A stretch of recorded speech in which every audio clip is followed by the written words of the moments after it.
अखण्डमण्डलाकारं व्याप्तं येन चराचरं तत्पदं दर्शितं येन तस्मै श्रीगुरवे नमः। सदाशिवसमारम्भां शङ्कराचार्यमध्यमाम् अस्मदाचार्यपर्यन्तां वन्दे गुरुपरम्पराम्। गुरुब्रह्मा गुरुर्विष्णु गुरुदेवो महेश्वरः गुरुसाक्षात् परब्रह्मा तस्मै श्रीगुरवे नमः। नित्यानन्दं परमसुखदं केवलं ज्ञानमूर्तिं विश्वातीतं गगनसदृशं तत्त्वमस्यादिलक्ष्यम् एकं नित्यं विमलमचलं सर्वधी साक्षिभूतं भावातीतं त्रिगुणरहितं सद्गुरुं तं नमामि। ॐ सहना भवतु सहनौ भुनक्तु सह वीर्यं करवावहै तेजस्विनावधीतमस्तु मा विद्विषावहै। ॐ शान्ति शान्ति शान्तिः।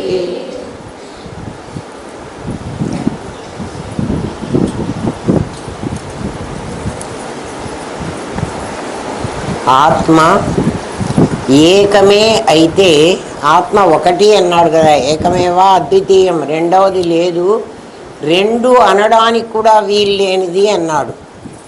ఏకం, ఆత్మ ఏకమే అయితే నాకు అనేకంగా ఎందుకు కనిపిస్తున్నది? వీళ్ళందరూ అనేకం, ఆత్మ ఏకం. మీరు చెప్పండి, నాది నేను అని రెండు ఉంటే నాదులు అనేకం, నేను ఏకం. మీకు తెలుసు ఆ సంగతి, ఎందుకంటే ఇన్నాళ్ళ బట్టి వింటున్నారు కాబట్టి. కానీ వాడికి తెలియలేదు, వాడు కూడా ఇన్నేళ్ల బట్టి వింటున్నాడు. ఎందుకంటే 126వ ప్రశ్న అంటే మనకి 307 329 అంటే అన్ని విన్న తర్వాత కూడా ఇంకా ప్రశ్న వేస్తున్నాడు. వాడికి అర్థమైనట్లేనా? కాలేదన్నమాట. అర్థమైతే ఆత్మ ఏకమే అయితే నాకు అనేకంగా ఎందుకు వాడికి ఆత్మ అనేకంగా కనిపించటంలా, వాడికి అనాత్మ అనేకంగా కనిపిస్తోంది కదా మనందరికి కూడా. ఎందుకంటే కిందటి పాఠంలోనే ఏం చెప్పాడు? మీరు నన్ను చూసినా నేను మిమ్మల్ని చూసినా నా నేనుని మీరు చూడటంలే, మీ నేను నేను చూడటంలే. మీకు నాదే కనిపిస్తోంది, నాకు మీ నాదే కనిపిస్తోంది. ఇప్పుడు అనేకమైంది నాదే నేనా? నేను అనేవాడు నీకు తెలియలేదు కాబట్టి, అంటే ఇంకా నీకు నేను ఎవరో ఇంకా నీకు ఆ జ్ఞానం కలగలే. అది ఈ ప్రశ్న అడుగుతున్నప్పటికీ నాకు ఎందుకు కనిపిస్తోంది అంటున్నాడు. పోనీ నాకు అనేకంగా కనిపించి మీకు పోనీ ఏకంగా కనిపిస్తుందా? నాకు కూడా ఏకంగా కనిపించదు, నాకు కూడా అనేకంగానే కనిపిస్తుంది. కానీ ఈ అనేకంలో ఏకాన్ని నేను చూడగలను.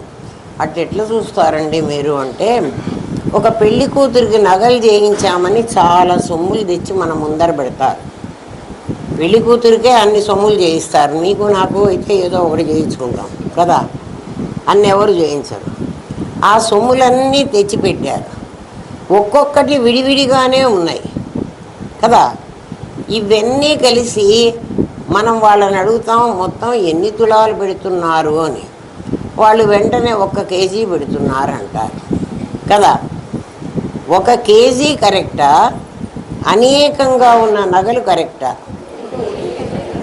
అంటే వాళ్ళు దాని వాల్యూ లెక్కేసుకుని 1 కేజీ బంగారం పెడుతున్నారు అన్నారు. అంటే మొత్తంలోనూ బంగారాన్నే చూస్తున్నారు వాళ్ళు.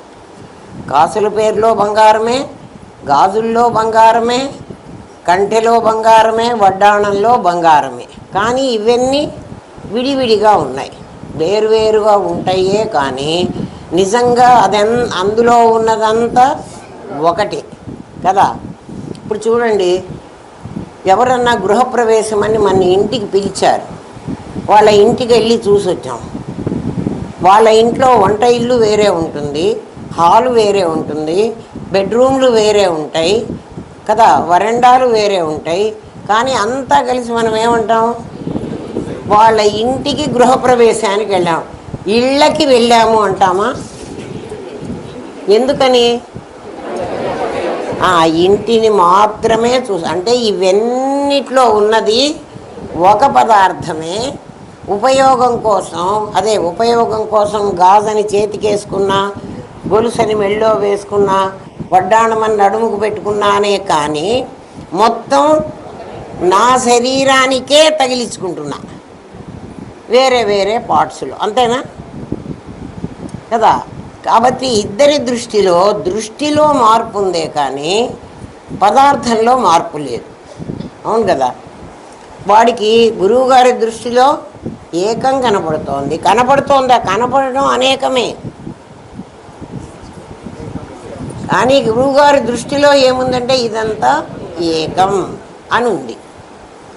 శిష్యుడి దృష్టిలో అనేకం అని ఉంది. ఏమ్మా, పెళ్లి కూతుర్ని అడగండి మీరు, వెంటనే నీకు ఏమేం పెట్టారమ్మా అని అడగండి. నాకు గాజులు పెట్టారు, గొలుసు పెట్టారు, వడ్డాణం పెట్టారు అది చెప్తుంది. వాళ్ళ తల్లిదండ్రులు ఏం చెప్పారు? కేజీ బంగారం పెట్టారన్నారు. అర్థమైందా? ఇప్పుడు ఎవరి దృష్టి ఎలా ఉందో అది గురువు గారు ఇప్పుడు సమాధానం చెప్పాలి. ఆత్మ ఎప్పుడూ ఏకమే, ఆత్మ అనేకం కావడానికి వీల్లేదు. రెండవది ఉండడానికే వీల్లేదు. ఎందుకు ఉండడానికి వీల్లేదంటే అది ఘనం, ప్రజ్ఞాన ఘనం అని దాని పేరు. ఘనం అంటే ఏమిటంటే మరొక వస్తువు దానిలో ప్రవేశించడానికి అది అలౌ చెయ్యదు. మనకి లవణ ఘనం కదా, అయోఘనం, శంకర భగవత్పాదులు అవే చెప్పారు. మేము ఇంకా మీ లెవెల్కి దిగొచ్చి అద్దాన్ని చూపించి, ఏమ్మా ఇది ఘనం, ఈ ఘనం ఏమిటంటే ఒక చిన్న సూది ముక్క కూడా గుండు సూది గుచ్చుదామంటే ఇది ఘనం కాదు, మన గోడ ఘనం కాదు, ఘనంగా మనకు కనబడుతోంది. కానీ ఆ డ్రిల్ మిషన్ పెట్టి ఒడిస్తే ఏమైపోతుంది, దాని లోపలికి పోయి వాడొక పెగ్గు, దాన్ని ఏమిటి చెక్క పెగ్గు దాంట్లో గుచ్చి దాంట్లో మేకులు దిగేస్తాడు. అది ఘనం అయితే దాని లోపల ఖాళీ ఉంది, మన లోపల ఖాళీ ఉంది. ఇదే అద్దం అనుకోండి, దానికి గుచ్చుదామంటే అది పగిలి కూర్చుంటుంది, కానీ అది లోపలికి మరో పదార్థాన్ని రానివ్వదు. మరో పదార్థాన్నే రానివ్వదంటే నీ ఇమేజ్లు రానిస్తుందా? పరమాత్మ అట్లాంటి ఘనం. పరమాత్మని గురించి ఎవరైనా చాలామంది అంటారు, మేము దేవుణ్ణి చూద్దామని చాలా ప్రయత్నించామండి, మాకు దేవుడు కనిపించనే లేదు. హిందూ దేవుడు కనిపించడు కదా, మరి క్రీస్తు దేవుడైతే స్వరం వినిపిస్తుంది. హిందూ దేవుడు కూడా దేవుడు ఎవరో తెలియకుండా నువ్వు చూద్దామని బయలుదేరావు కదా. బంగారం ఏదో తెలియకుండా నువ్వు అన్నిటినీ నగలని చూడడానికి పోతే అవి నిజంగా బంగారం కాదు కాబట్టి ఆ నగలు పిచ్చి నగలు అంటారు కదా, ఆర్టిఫిషియల్ నగలు అంటారు. దేవుడు కనిపించడు. ఎందుకు కనిపించడు అంటే నీవే వస్తువునైనా చూడాలి అని అంటే ముందు ఆ వస్తువు లక్షణాలు నీకు తెలిసి ఉండాలి. ఆ లక్షణాలు గలవాడు అక్కడ ఆ వస్తువు ఆ రూపంలో నీకు కనపడుతుంది, లేకపోతే కనపడదు. వంట ఇంట్లోకి వెళ్ళి ఏదన్నా ఒక వస్తువు తేండమ్మా అని మిమ్మల్ని పంపించాను, మీకు మా వంటిల్లు తెలియదు, నేను చెప్పాను కాబట్టి గబగబా వెళ్ళిపోతారు. వెళ్ళిపోయి అక్కడ వెతుకుతారు, ఆ వస్తువు అక్కడే ఉంటుంది, మీకు కనపడదు. అమ్మ అక్కడ లేదు అంటారు కదా. మళ్ళీ వెనక్కి వస్తారు, మా ఫలానా అట్లా ఉంటుంది, ఇంత పొడుగ్గా ఉంటుంది, ఇంత లావుగా ఉంటుంది, ఏదో దాని డిస్క్రిప్షన్ ఏదో చెప్తా నేను. అది మీ మనస్సులో సరిగ్గా నేను చెప్పింది మీ మనస్సులోకి చేరినట్లయితే మీరు అలాంటి వస్తువును వెతుకుతారు. కానీ అది యాజ్ ఇట్ ఈజ్ మీ మనసులోకి చేరలే. నేను విన్నాను, నేను వెళ్ళాను అంటారు. ఎందుకంటే పూర్తిగా మనం అసలు దాన్ని లోపలికి అబ్జర్వ్ చేసుకోం. మాకు తెలిసిపోయిందే అని వెళ్ళిపోతాం. అక్కడికి పోతే మళ్ళీ కనపడదు కదా.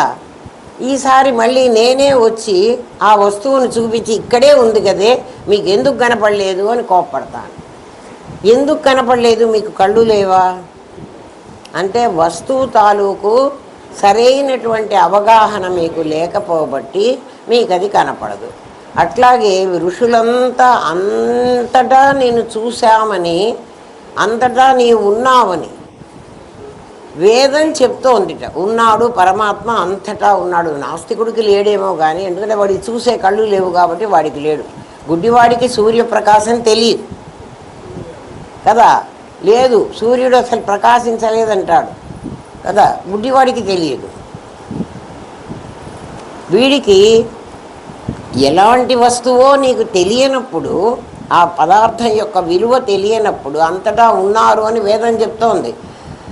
అందరిలో అన్నిట్లో నిన్ను చూశామని ఋషులు చెప్తున్నారు. ఋషులు ఎందుకు 5 ఏళ్ల ప్రహ్లాదుడు కూడా చెప్పాడు. 5 ఏళ్ల ప్రహ్లాదుడికి అంతటా విష్ణువే కనిపించాడు. విష్ణువే కనిపించాడంటే హిరణ్యకశిపుడు చూసే విష్ణువు ఆకారం గలవాడు, ప్రహ్లాదుడు చూసే విష్ణువు సచ్చిత్తులు కదా.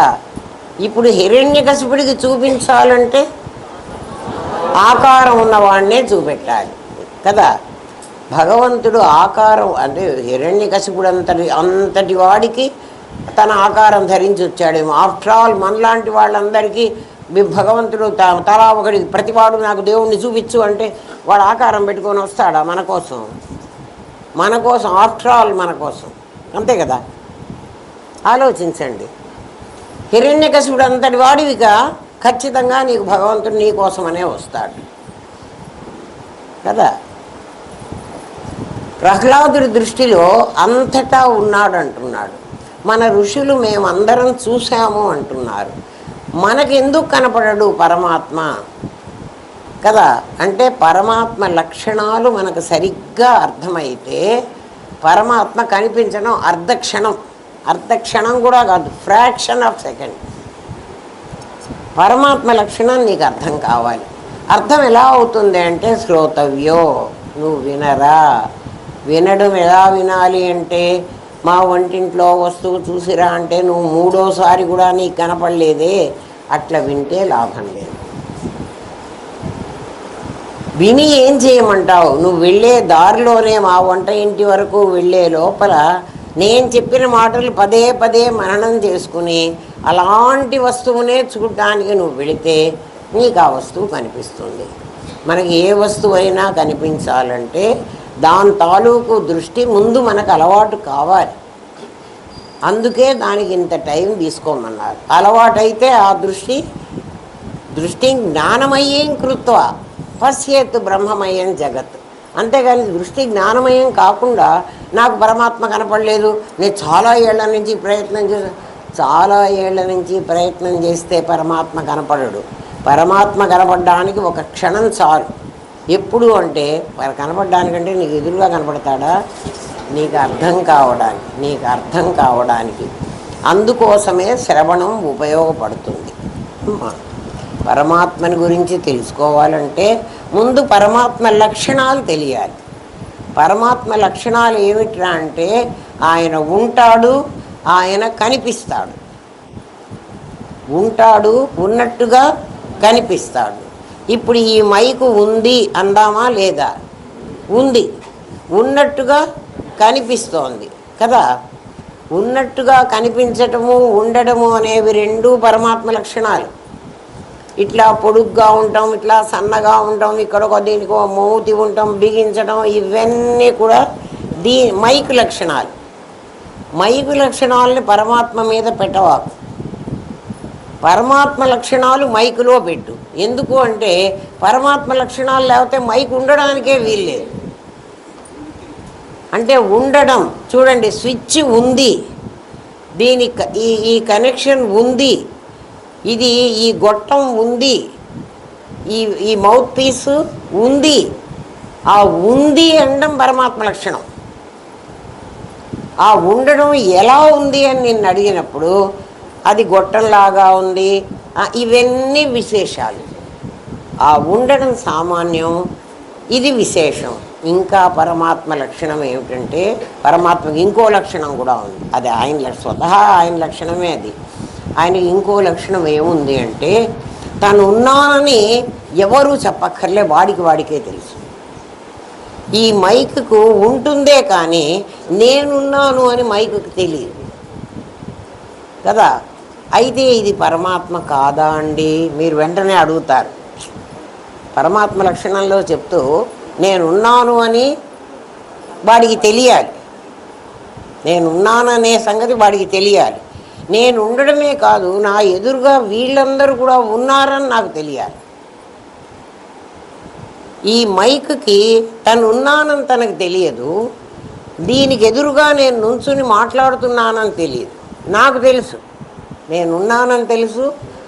ఈ మైక్ అందుకనే చూడండి, ఇది ఎప్పుడైనా ఇది పక్కకు పోతే నేను వెంటనే ఇట్లా జరుపుకుంటా. అంటే ఏమిటి, నాకు నేనున్నానని తెలుసు, నేను మాట్లాడే మాట ఇదే తీసుకెళ్తుంది కాబట్టి దీన్ని నేను ఇటు జరుపుకోవాలి అని కూడా నాకు తెలుసు, దీనికి తెలియదు. కాబట్టి పరమాత్మ లక్షణాలు నాలో మీకు కనపడ్డాయి కాబట్టి నేను పరమాత్మని అని మీరు ఒప్పుకుంటారు. ఇది పరమాత్మ కాదు అంటారు కదా. ఎందుకని? దీంట్లో తనున్నానని దానికి తెలియదు, దానికి ఎదురుగా నేను మాట్లాడుతున్నానని కూడా దీనికి తెలియదు. అందుకని ఇది పరమాత్మ కాదు. ఇప్పుడు నేను పరమాత్మని, ఇది కాదు కదా. ఇప్పుడు పరమాత్మ లేని చోటు ఇంత మేర నాకు కనపడింది కాదు. ఏమ్మా, పరమాత్మకి రెండు శక్తులు ఉన్నాయి, ఒకటి చిచ్చక్తి, ఒకటి జడశక్తి. ఆయన దగ్గర శక్తులు రెండు ఉన్నాయి, ఒకటి చిచ్చక్తి, ఒకటి జడశక్తి. అది నాది, నేను పరమాత్మని అన్నారు కదా, నా దగ్గర కూడా ఆ రెండు శక్తులు ఉన్నాయి. చూడండి, నేను సైలెంట్గా ఇట్లా కూర్చోగలను, నాకు తెలియదు. నేను మీరున్నారు అని నాకు తెలియదు, ఎందుకంటే నేను మిమ్మల్ని చూడలే. నేను ఉన్నానని ఎవరికి చెప్పుకోవాలి? నేను సైలెంట్గా కూర్చున్నాను, నేను ఉన్నాను అని నేను అనుకోక్కర్లే, మీరున్నారు అని కూడా నేను అనుకోక్కర్లే. అంటే అట్లా జడంగా కూర్చుండే శక్తి నాకే ఉంది, అవసరమైతే మాట్లాడే శక్తి నాకే ఉంది. దీనికి ఆ రెండో శక్తి లేదు, దీనికి ఆ రెండో శక్తి లేదు. ఏం లేదు? దానికి తానున్నానని దానికి తెలియదు కదా. అవసరమైతే నేను సైలెంట్గా ఉంటాను, లేకపోతే మాట్లాడతాను అని తెలియదు. చూడండి, దీనికి నాకు పోలిక మీకు చెప్తా. ఇప్పుడు దీనికి తెలియదు. ఇది కూడా నాలాగే ఆ కనెక్షన్ తీసి పారేరా నాయన, ఇది నాలాగా స్తబ్దుగా కూర్చుంటుంది. కూర్చుందా కూర్చోలేదా కదా. ఆ కరెంటు పెట్టాడనుకో, ఇది వెంటనే తను ఉన్నానని చెప్తోంది. ఏం నాయన మైక్ వినపడుతోందా అని నేను అడిగాను అనుకో, వినపడుతోంది. ఇది ఇందాక నాకున్న లక్షణాలే దీనిలో ఉన్నాయి చూడండి. అయితే దీనికి అది సొంత లక్షణం కాదు, సొంత లక్షణం కాదు. ఆ కనెక్షన్ ఇవ్వబట్టి అది నా చైతన్యం. ఇందులో ఉన్న నా చైతన్యం నన్ను ఎట్లా అయితే సైలెంట్గా కూర్చున్నా మాట్లాడిచ్చిన రెండు శక్తులు నా దగ్గర ఉన్నాయో, దీనిలో కూడా ఆ రెండు శక్తులు ఉన్నాయి. ఉన్నప్పుడు మాత్రమే ఇది వాళ్ళకి వినపడేట్టుగా చేస్తోంది, లేకపోతే ఇది జడంలాగా కూర్చుంటోంది. అర్థమైందా? పరమాత్మలో రెండు శక్తులు ఉన్నాయి. అది కాక పరమాత్మలో ఉండటం ఒకటి, ఉన్నట్టుగా తెలియబడటం ఒకటి కదా. ఎక్కడైనా ఉంది అంటే అది తెలియబడుతుంది. ఇప్పుడు ఈ గాలిలో పరమాత్మ ఎక్కడున్నాడు అని మిమ్మల్ని అడుగుతా. గాలి ఉంది కదా, గాలిలో పరమాత్మ ఎక్కడున్నాడు? గాలి ఉంది. గాలి నాకు తగలగానే నాకు స్పర్శ తెలుస్తోంది, చల్లగా ఉందా వేడిగా ఉందా అని. ఆ ఉన్నట్టు అది తెలియజేస్తోంది. ఏమని? చల్లగా ఉన్నానో వేడిగా. అట్లాగే నీళ్లు తాగు, నీళ్లు చల్లగా ఉన్నాయో వేడిగా ఉన్నాయో రుచిగా ఉన్నాయో ఇవన్నీ పరమాత్మ తన్ని గురించి మనకు తెలియజేస్తున్నాడు. వాడి ఉనికిని తెలియజేస్తున్నాడు. ఎగ్జిస్టెన్స్ అండ్ అపియరెన్స్ అంటే అది అర్థం. మంచినీళ్ళు ఇప్పుడు నేను తాగాను అనుకోండి, ఇప్పుడు నేను తాగుతున్నా, చేదుగా ఉన్నాయి, తీయగా ఉన్నాయి కదా అని నేను అనుకుంటున్నానంటే ఆ నీళ్ళు అనేటువంటి దాంట్లో ఉన్న పరమాత్మ నాకు చెప్తున్నాడు అన్నమాట కదా. నా దాహం తీర్చడం ఇవన్నీ ఆ పరమాత్మ లక్షణాలు. ఇప్పుడు ఆ నీళ్ళల్లో పరమాత్మ ఉందా లేదా అంటే ఉన్నది. ఎందుకంటే నీకు చూసే తెలివి నీకు వచ్చింది. అర్థమైందా? పరమాత్మ లక్షణం ఏమిటి? ప్రతి దాంట్లో. అది ఎలా తెలుస్తుంది అంటే పరమాత్మకే పరమాత్మ అనుభవం తెలుస్తుంది. నేను పరమాత్మని, చచ్చిపోయిన వాడి నోట్లో నీళ్లు పోయండి, వాడికి తెలియదు. ఆ నీళ్లు వాడికి చెప్పలేవు, చేదుగా ఉన్నాయో తీయగా ఉన్నాయో చల్లగా ఉన్నాయో వేడిగా ఉన్నాయో. అంటే నేనున్నానని, నేను ఉండడమే కాదు అపియరెన్స్, నేను మీకు కనపడతాను. తాడు ఉందనుకోండి, మీకు చాలా అంటే అట్లా మీరు సాధన అంటే ఇదే అమ్మా. సాధన అంటే ఎక్కడో లేదు, కళ్ళు మూసుకుని కూర్చుని సాధన చేస్తుంటే నువ్వు కళ్ళు మూసుకున్న పడితే నీ కొడుకో నీ కూతురో వచ్చి నీ నెత్తిన కూర్చుంటారు కదా. వాళ్ళెక్కడో అమెరికాలో ఉన్నారులేండి, వాళ్ళు ఎక్కడ వస్తున్నారు అంటే కాదు. బజార్కు షాపింగ్ పోగానే అక్కడ ఓ మంచి చీర కనపడంగానే ఇది మా అమ్మాయికి అన్నదే అనలేదా? మరి ఇప్పుడు మీ అమ్మాయి నీ లోపల ఉందా, బయట కన్నా ఊళ్ళో ఉందా? అది అర్థమవుతుందా? ఇప్పుడు పరమాత్మ లక్షణాలు ఏమిటి? తను ఉన్నానని తనకు తెలియాలి. ఎదుట ప్రపంచమో ఏదన్నా కానీ ఎదుట ఉన్న వస్తువు దానికి కనపడాలి కదా. ఆ కనిపించటం అనేటువంటి దాన్ని పదార్థంలో గనక అలా ఉంటే దాన్ని మాత్ర అనాలి. మాత్ర అంటే పరమాత్మ కంప్లీట్గా అక్కడ కనపడటల్లా, పరమాత్మ యొక్క ఒక అంశ నీకు కనపడుతోంది కదా. నీళ్ళల్లో ఒక అంశ కనపడుతోంది. అదే పొయ్యి దగ్గర నేను వంట చేస్తూ ఉన్నాను, నా చెయ్యికి ఆ బొబ్బ ఆ నూనె ఏదో పడి కాలింది అంటే కాలింది నిప్పే కదా. నిప్పు కాకపోతే వేడి, ఆ వేడి నూనె నా మీద పడి నా చెయ్యి కాలింది, అక్కడ ఒక బొబ్బ పొక్కింది. ఇప్పుడు ఆ అగ్ని రూపంగా ఉన్న పరమాత్మలో నుంచి వేడి అనేది అంటే వాడు ఉన్నాడని వాడు కనిపిస్తున్నాడు, కనిపించడం అది అర్థమవుతుందా? అట్లా కనిపించినప్పుడు పదార్థంలో నుంచి గనక కనిపిస్తే, ఒక పదార్థంలో నుంచి కనిపిస్తే దాన్ని మాత్ర అనాలి. మాత్ర అంటే ఏమిటి? దాని అంశ. అది అంత కంప్లీట్ పరమాత్మ కాదు. ఎందుకని కాదు? పరమాత్మకు శబ్ద స్పర్శ రూప రస గంధ అనే 5 తన్మాత్రలు ఉన్నాయి. అందులో ఒక్క మాత్రే ఇప్పుడు నీకు తెలిసింది, నీకు అర్థమైంది. మాత్ర అంటే ట్యాబ్లెట్ కాదమ్మా, మాత్ర అంటే అంశ.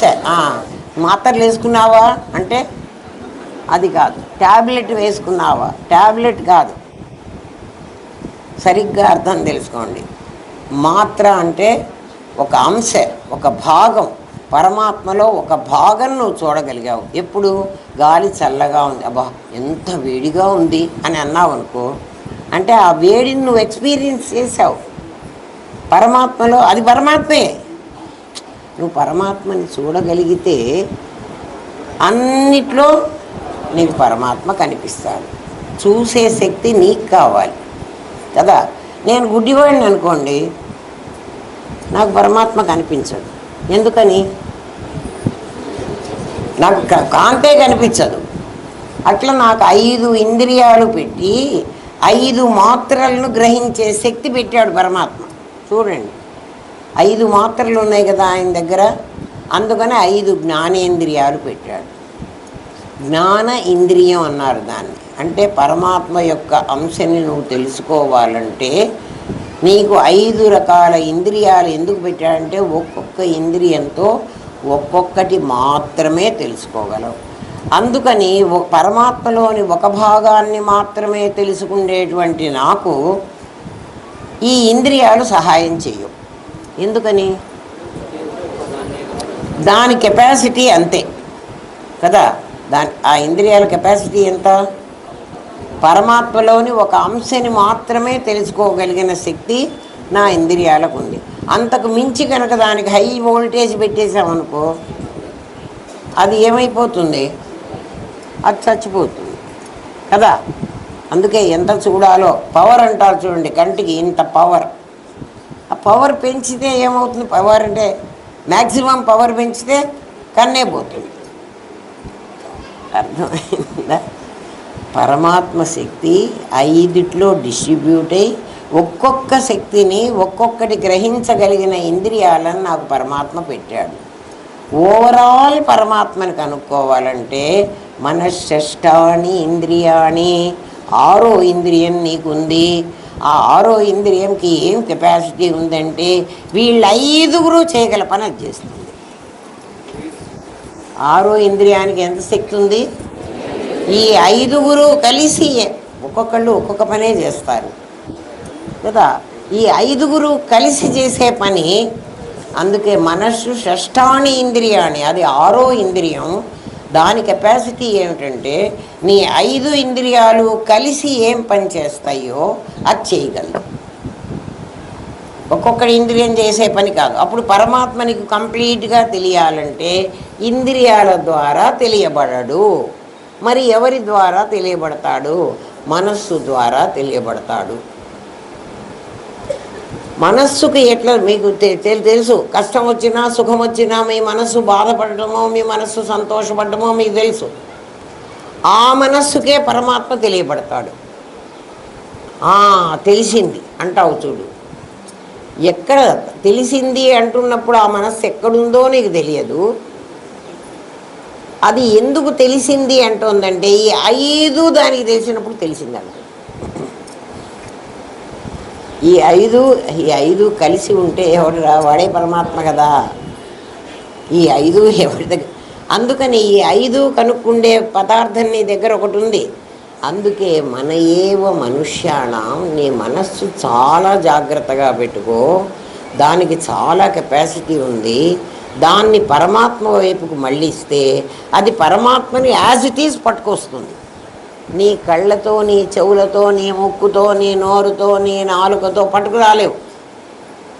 ఇవన్నీ ఫెయిల్ అయిపోయినాయి అన్న సంగతి కేనోపనిషత్తులో చెప్తాడు.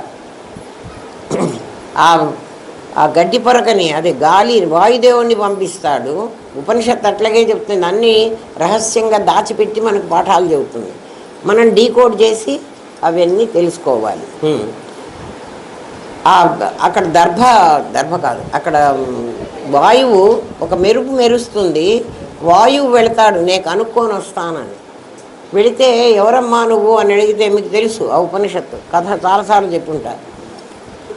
అడిగితే నేను వాయువుని, ఏం చేస్తావు నాయన, ఎవరన్నా కనపడితే ఏం పని చేస్తుంటావురా అని అడుగుతాం కదా.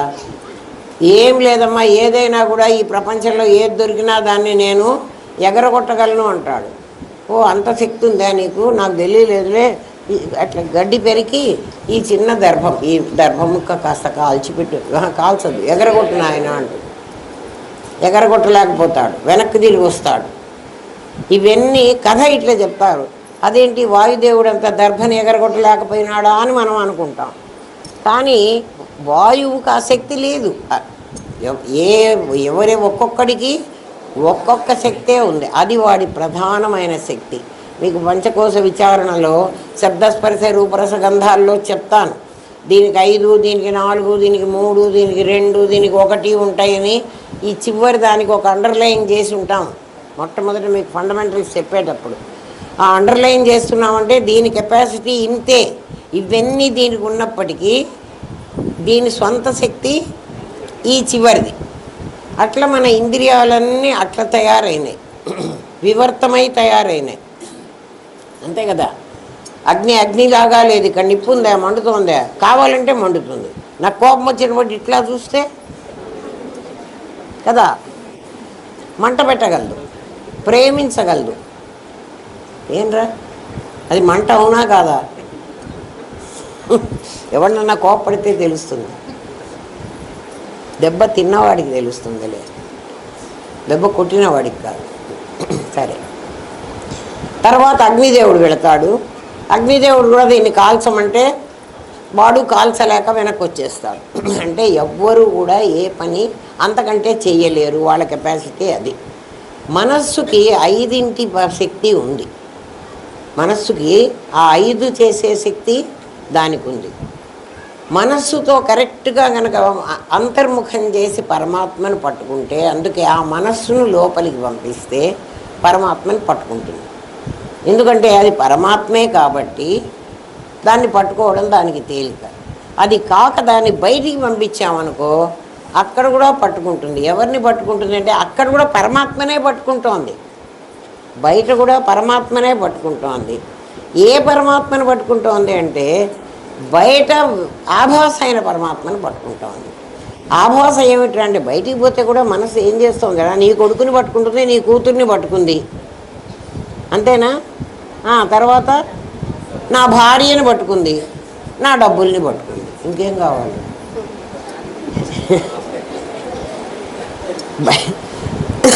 మనసే పట్టుకుంటోందమ్మా. అది బయటికి వెళ్ళినా పరమాత్మనే పట్టుకుంటోంది. అయితే పరమాత్మలోని నాదిని పట్టుకుంటోంది, పరమాత్మలోని నేను పట్టుకోమంటున్నాం మనం, అంతే తేడా. నేను పట్టుకుంటాను కానివ్వండి, నాకు నేను అంటే అసలు ఎట్లో ముందు తెలియాలి కదండి, అందుకు నేను తెలుసుకోండిరా అంట. అర్థమైందా?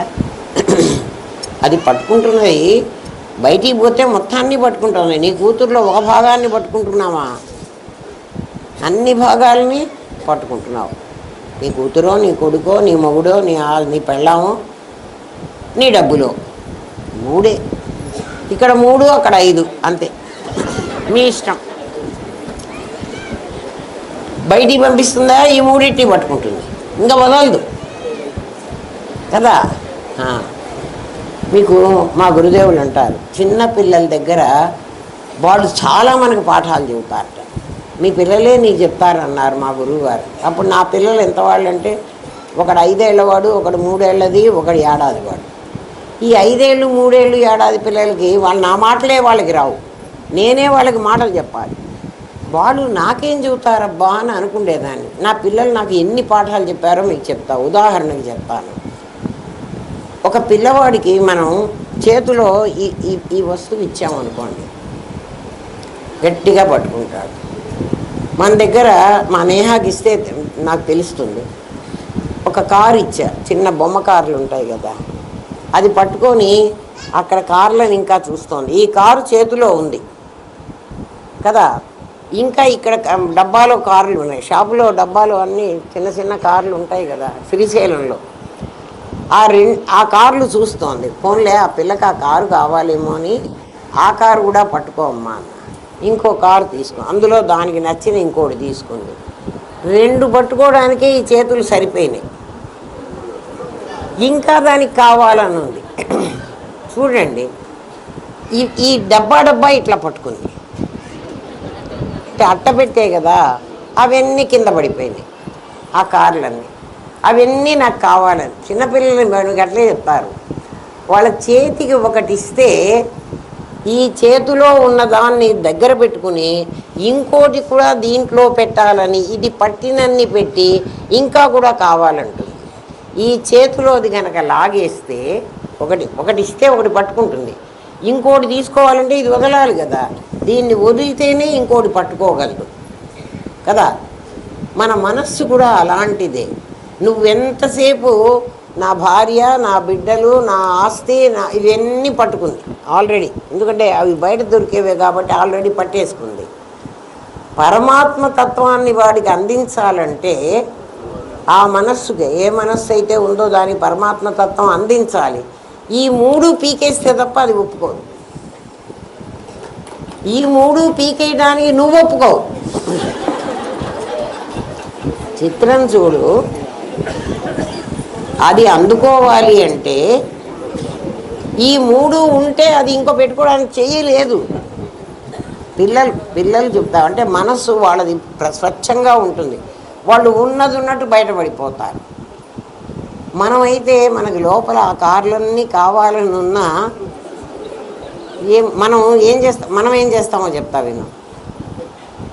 ఒకటి ఇచ్చారు కదా, ఈ కలర్ బాగాలేదు, ఇది బాగుందేమో, ఇది బాగుందేమో, ఈ దగ్గర ఈ పడేశాడు కదా ఇన్ని, వీటిల్లో ఇది ఇద్దామా, ఇది మీ మనస్సు మీరు ఆలోచించుకోండి. మీ మనస్సు ఈ మాటే అంటుంది కదా, ఇది ఇద్దామా, నా దగ్గర చాలా డబ్బులు ఉంటాయి అవన్నీ తీసుకుందును, చాలా అంటే ఆ పిల్ల కూడా అదే అనుకుంటోంది. కానీ నువ్వు వాడి దగ్గర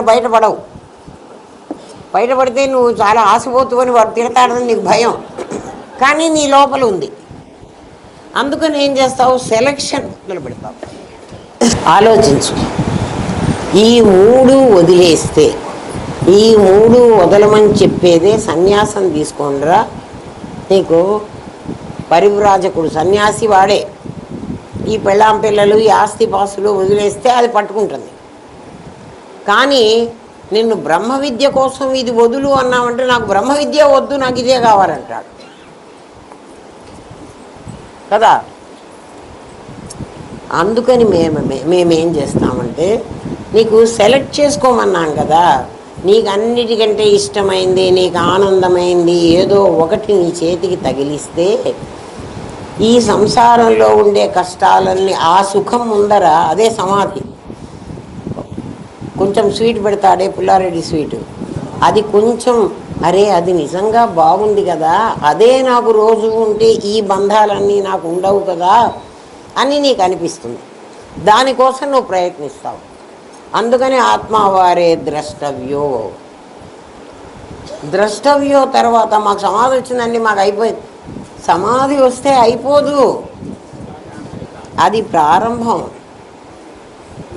నీకు దాని రుచి ఎందుకు చూపిస్తాడంటే, ఈ బంధం నీకు నిజంగా ఇది కష్టము అని అనిపించాలి. ఇది అనిపించదు. ఇది స్వీట్ కోటెడ్ పిల్. స్వీట్ కోటెడ్ పిల్ అంటే ఏమిటి, పైకి తీయగా ఉంటుంది, లోపల కటిక చేదు. అది లోపలికి పోయి కూడా యాంటీబయాటిక్ ఏం చేస్తోంది, అది సంగతి. ఇప్పుడు ఇది కూడా అంతే. ఆల్రెడీ తెలుసో తెలియకో మనం సంసార వృక్షము ఆరూఢ. నెక్స్ట్ ఏమిట్రా అంటే పతంతో నరకార్ణవి. అది ఇప్పుడు అర్థమైందా? నీ మనస్సుకి ఆ మనస్సే బహిర్ముఖమైతే, అందుకే మన ఏవ మనుష్యాణం కారణం బంధ మోక్షయం.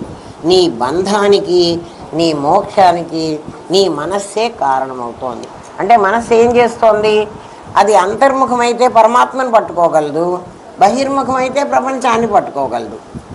ఇప్పుడు నువ్వేం చేయాలంటే, మనం అది వదిలేసి ఇది ఇందులోకి రావడానికి లేదు, ఇది వదిలేసి అందులోకి పోవడానికి వీల్లేదు. మానవ జన్మ అయితే మనకు వచ్చింది కదా, ఇవన్నీ వదిలేస్తే అది దొరుకుతుంది అంటే ఇవి వదలడానికి వీల్లేదు. ఎందుకంటే ఈ కర్మని పెట్టుకునే కదా మనం వచ్చాం ఈ ప్రపంచంలోకి, కాబట్టి ఇది వీలు కాదు.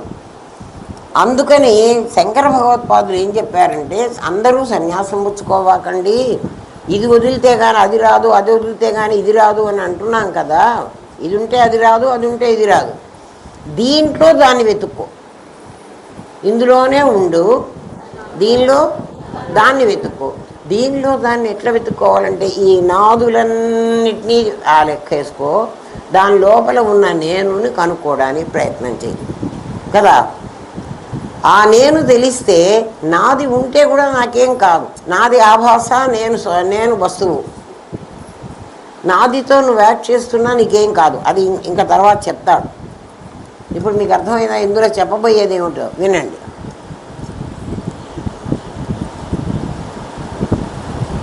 పరమాత్మ సర్వవ్యాపకం, ఘనం. నిర్గుణ నిరాకారమైన పరమాత్మకు ఒక శక్తి ఉంటుంది, అది అవ్యక్తంగా ఆయనలో ఉంటుంది. అది వ్యక్తమై అనేకం కాగలదు, కాకుండా కూడా ఉండగలదు. పరమాత్మకు సహా అని పేరు. సహా అంటే వాడు. వాడు అని ఎవరిని అంటామంటే నాకంటే వేరుగా ఉన్నవాడినే వాడు అంటాం కదా. సహా అంటే వాడు. వాడు ఏ ఉపాధిలో ప్రవేశిస్తే ఆ ఉపాధి లక్షణాలు తనకు వస్తాయి. వాడు ఏ ఉపాధిలో ఉంటాడో, ఏ ఉపాధిలో అంటే ఒక పిల్లి ఉపాధిలో తత్ సృష్వా తదేవ అనుప్రావిశత్ కదా. ఆ పిల్లిలో వాడు చేరాడనుకో, పిల్లి లక్షణం, పిల్లి ఉపాధిలో చేరితే పిల్లిలాగా వాడు యాక్ట్ చేస్తాడు. ఆవు ఉపాధిలో చేరితే ఆవులాగా చేస్తాడు. మనిషి ఉపాధిలో చేరితే మనిషిలాగా ఉంటాడు. తత్ సృష్ట్వా తదేవ అనుప్రావిశత్. వాడి నాదులు ఏ రకంగా ఉంటే వాడు ఆ రకంగా ఉంటాడు. అర్థమవుతుందా? అంటే ప్రతివాడి లోపల వాడే ఉంటాడు. ఉపాధిలో ధర్మాలు ఏవైతే ఉంటాయో ఆ ధర్మాలే. ఎందుకంటే దొంగవాడిలోనూ హంతకుడిలోనూ పరమాత్మే ఉంటే వాడు హత్య ఎందుకు చేశాడు? దొంగవాడిలో ఆ ఉపాధి ధర్మం, వాడు అటువంటి వాడు అన్నమాట. వాడు దొంగతనాలు చేయటానికే వచ్చాడు. వాడు కష్టపడి సంపాదించుకు తినడానికి రాలే. ఆ ఉపాధిలో పరమాత్మ చేరితే దొంగతనం చేయటానికే వాడికి శక్తి ఇస్తాడు. అర్థమైందా? ఏ ఉపాధిలో ప్రవేశిస్తే ఆ ఉపాధి లక్షణాలు అతనికి అది ఆటోమేటిక్గా అలవాటైపోతుంది. ఎందుకంటే కరెంటు ఏ ఉపాధిలో చేరితే, ఈ ఉపాధిలో చేరితే గాలే ఇస్తుంది. ఇక్కడ లైట్ ఇవ్వవే అంటే ఇస్తుందా? ఈ ఉపాధిలో చేరితే సౌండే ఇస్తుంది కదా. కాదు ఇక్కడ నాకు చల్లగా గాలి ఇవ్వు అంటే ఇస్తుందా? ఇక్కడి నుంచి చల్ల గాలి పంపించు అని. దాంట్లో చేస్తే ఇది ఉపాధి లక్షణాలు. ఉపాధి అంటే నీ నాది. బాగా గుర్తుపెట్టుకోండి. ఉపాధి అంటే నీ నాది. నీ నాదిలో ఎవరు చేరారు అంటే నీ నేను చేరాడు. నా నేను చేరాడు అంటే దాంట్లో వచ్చి చేరాడా? కాదు. బబుల్ ర్యాప్లో ఒక్కసారి పాప్ అవగానే, అది పొంగంగానే అక్కడ ఉన్నటువంటి ఆ పేపరే కదా పొంగింది. పొంగి ఇట్లా సున్నలాగా వచ్చింది. ఇది ఉపాధి. ఆ ఉపాధి లోపల ఎవరున్నారు? అక్కడున్న వస్తువే ఉంది. అక్కడున్న ఆకాశం ఖాళీయే కదా. పేపర్లో ఖాళీ, దాంట్లో ఖాళీ ఉందని చెప్పాను మీకు. దాంట్లో ఖాళీ ఎక్కడుంది? మేకు కొడితే లోపలికి పోయింది, అద్దంలో పోలేదు. కాబట్టి దాంట్లో ఖాళీ నీకు కనపడదు, కానీ ఉంది కదా. వాడికి తెలుస్తుంది, ఆ మేకు కొట్టేవాడికి. అక్కడ ఆ కడ్డీకి తగలకుండా వాడు చాలా జాగ్రత్తగా కొడతాడు. చూడండి, అర్థమవుతుందా? నిరాకారం అంటే ఆకారం లేనివాడు అని అనుకోవాకు. ఏ ఆకారమైనా పొందగల సామర్థ్యం వాడికి ఉంటుంది. స్త్రీ, నపుంసక, పురుష మూర్తియును కాక, తిరియ గమర నరాది మూర్తియును కాక, కర్మగుణ భేద సద సత్ప్రకాశి కాక, వెనుక అన్నీ తానగు విభుదలంతో అంటాడు గజేంద్రుడు. వాడు స్త్రీనా, వాడు పురుషుడా? మొన్న ఈ మధ్యన ఎవడో అడిగాడు, మా విష్ణువు అయితే మోహిని అవతారం ఎత్తగలిగాడు, మీ శివుడు ఎత్తగలిగాడా అని. అది కూడా ఎంత పిచ్చివాళ్ళు ఉన్నారా అని నాకు భలే బాధ అనిపిస్తుందిరా. ఎందుకంటే హిందూ మతాన్ని గురించి మనకి ఏమీ తెలియకపోబట్టి ఇట్లాంటి పిచ్చి ప్రశ్నలకి జవాబులు చెప్పలాగా వస్తున్న వాడు ఏదో పిచ్చి మాటలు మాట్లాడాడు. నేను మైక్లో ఇవన్నీ మీకు చెప్పను కదా.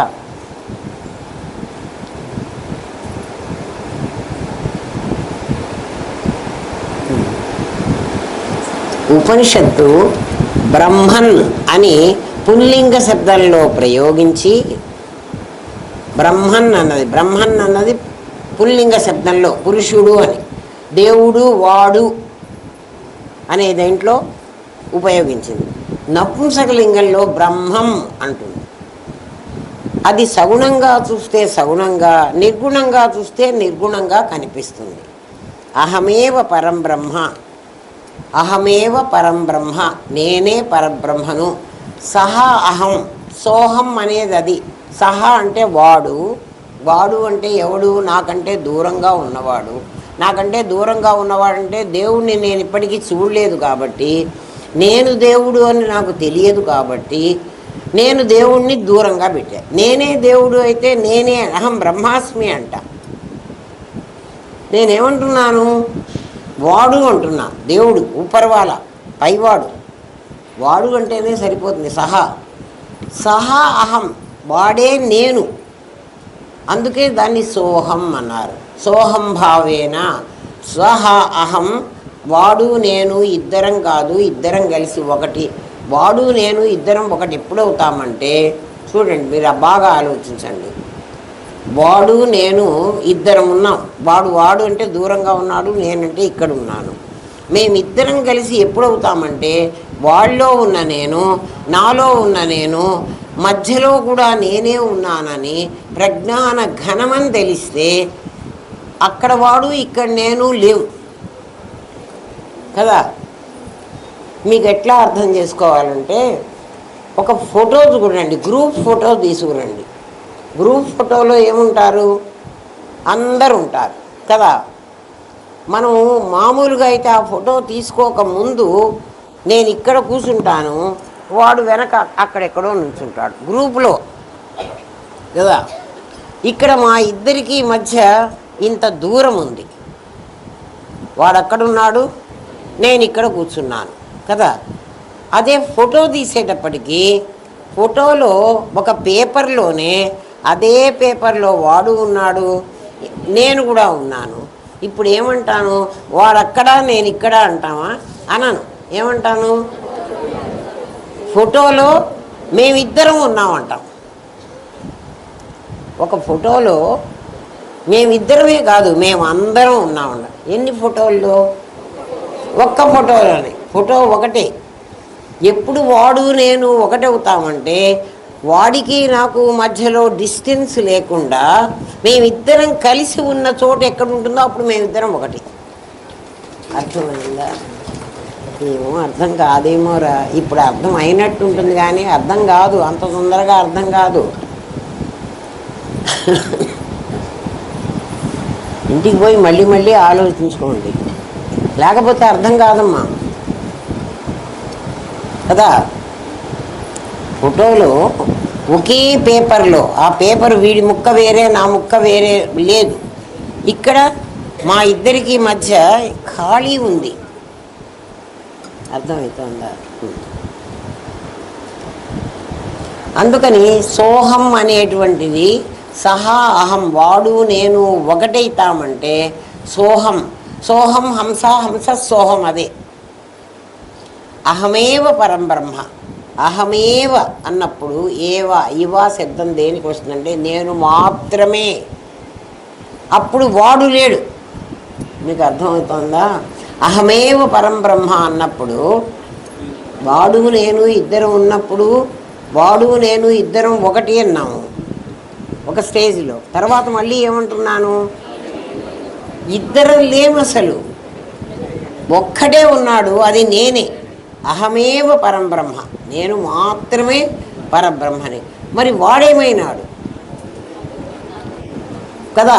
లేదా వాడే గురువు దగ్గరికి వచ్చేటప్పటికి గురువుగారు నేను ఇద్దరం ఉన్నాం కదా.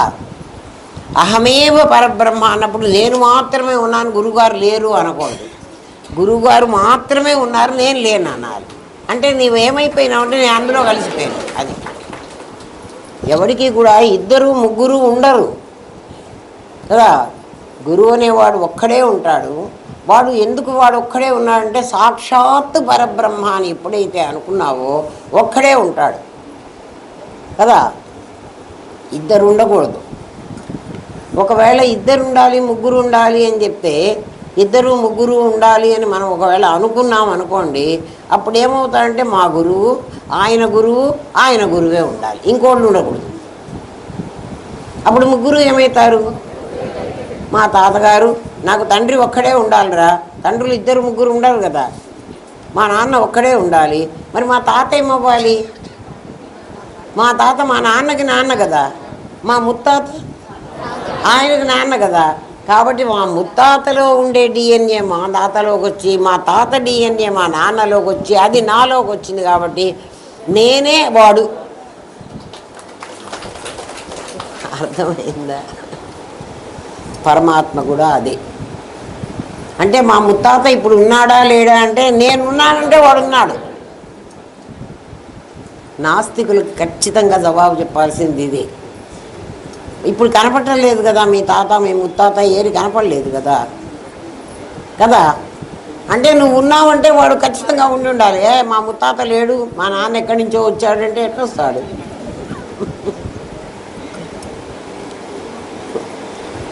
ఆలోచించరా.